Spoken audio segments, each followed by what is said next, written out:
यहाँ यदि मैं आपसे कहूँ कि एक डिपार्टमेंट है जिसका नाम है स्टेटिस्टा रिसर्च डिपार्टमेंट, जिसने अभी 14 फरवरी 2024 को एक रिपोर्ट पब्लिश की महिलाओं के रेप को लेके।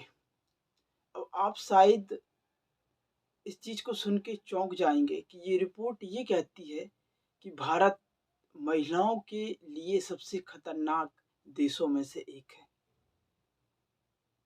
क्या आपने ये रिपोर्ट पढ़ी है? कमेंट में आप मुझे बताइएगा। ये रिपोर्ट ये भी कहती है कि भारत में हर 20 मिनट में एक महिला के साथ बलात्कार होता है, एक रेप होता है। एक रिपोर्ट तो ये कहती है कि औसतन पर डे 87 रेप होते हैं भारत में महिलाओं के साथ। तो हमारा ये क्वेश्चन है, हर साल रिपोर्ट आ जाती है, हम उन रिपोर्टों को देख भी लेते हैं, नहीं भी देख पाते हैं। और सबसे चौंकाने वाली बात तो ये है कि अभी 2022 में ही लगभग 31,000 से ज़्यादा मामले आए हैं रेप के। और ये वो मामले हैं जो दर्ज हैं। ऐसे 4 गुना 5 गुना मामले भारत में दर्ज नहीं हो पाते हैं। किसके कारण? डर के कारण, अपने सम्मान को बचाने के कारण। जो दर्ज नहीं है उनका क्या कहना, ये तो जो लोग अब साहस करके रिपोर्ट लिखवा देते हैं वो हैं। तो जब इतनी तेजी से ये अपराध बढ़ रहा है, हर साल 10%, 20%, 30% की रेट से यदि ये अपराध बढ़ रहा है, ये सेक्सुअलिटी का अपराध यदि बढ़ रहा है, ये सेक्स का यदि अपराध बढ़ रहा है, तो फिर इस पे चर्चा क्यों नहीं होनी चाहिए? इस पे स्कूलों में क्यों चर्चा नहीं होना चाहिए? कॉलेजों में क्यों चर्चा नहीं होना चाहिए? जिस तरीके से हम मंच लगा लगा के अदर चीज़ों के बारे में चर्चा करते हैं, हम इस पे चर्चा क्यों नहीं कर सकते?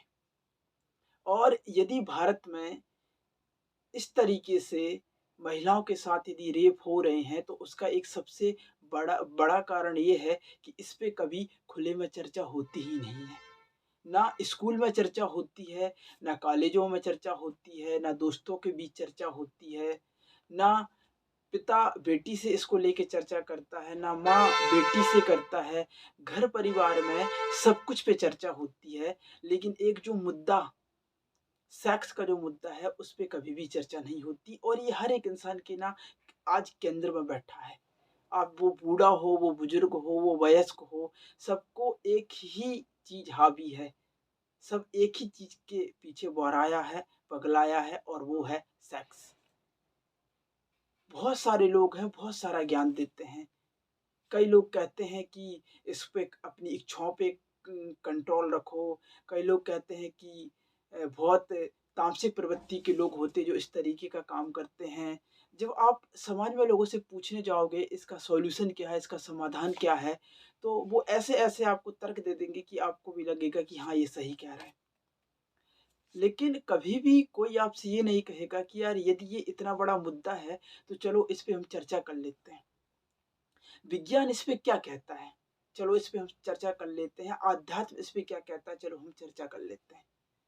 कि है तो शरीर ही, होता तो ये शरीर के अंदर से ही है, तो क्यों होता है भाई? कौन से ऐसे हार्मोन्स रिलीज़ होते हैं, या क्या कारण है कि खान-पीन का कारण है कि बदलती हुई जलवायु उस वो कारण है? ऐसा कौन-सा कारण है कि शरीर में इतनी हवस पैदा हो जाती है? कुछ ना कुछ तो कारण होगा ना, तो क्यों ना इस पे चर्चा कर लिया जाए? वैज्ञानिक तौर पे भी इसके तथ्यों को खंगाल लिया जाए, आध्यात्मिक तौर पे भी इन तथ्यों को खंगाल लिया जाए। तो ये ज़िम्मेदारी मेरी बनती है, ये ज़िम्मेदारी आपकी बनती है कि हम अपने घर, हम अपने स्कूल, हम अपने कॉलेज, हम अपने परिवार, हम अपने दोस्तों के साथ, पेरेंट्स हो तो अपने बच्चों के साथ, बच्चे हो तो अपने माता-पिता के साथ, गर्लफ्रेंड हो तो अपने बॉयफ्रेंड के साथ, बॉयफ्रेंड हो तो अपनी गर्लफ्रेंडों के साथ, पति हो तो पत्नियों के साथ, पत्नी हो तो पतियों के साथ, इस मुद्दे पे आपको बात करनी है और खुल के बात करनी है। इस पे आपको रिसर्च करनी है कि साइंस इस पे क्या कहता है, कामुकता पे साइंस क्या कहता है, अध्यात्म क्या कहता है। तो चलो एक चर्चा सेक्स पर भी हो जाए। और मैं उम्मीद करता हूँ कि आप लोग इस वीडियो को शेयर इसलिए कीजिएगा ना, क्योंकि ये मुद्दा गंभीर है।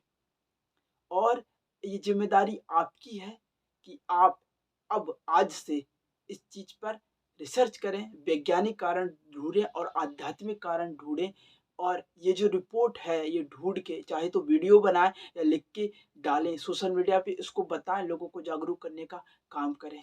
क्योंकि इस समाज को यदि कोई बचा सकता है, तो युवा वर्ग ही बचा सकता है, युवा शक्ति ही बचा सकती है। और याद रखिएगा कि सत्य और तथ्य दोनों एक साथ चलते हैं, इसलिए पहले हमको तथ्य जानना पड़ेगा, तभी हम सत्य को समझ सकते हैं और सत्य को समझना है तो बिना तथ्य के सत्य को हम जान नहीं सकते। उम्मीद है कि आपको मेरी बात समझ आई होगी। धन्यवाद।